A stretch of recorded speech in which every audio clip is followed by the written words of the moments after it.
వెంటొస్తానన్నావు, వెళ్ళొస్తానన్నావు, జంటై ఒకరి పంటై వెళ్ళావు. కరుణిస్తానన్నావు, వరమిస్తానన్నావు, కరువై మెడకూరివైపోయావు.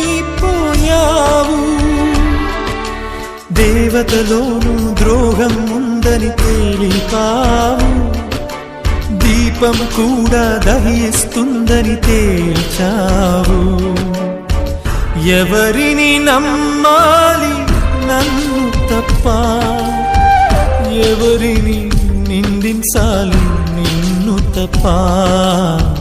నువ్వంటే ప్రాణమని, నీతోనే లోకమని, నీ తోడే లేకుంటే బ్రతికేది ఎందుకని ఎవరికి చెప్పుకోను నాకు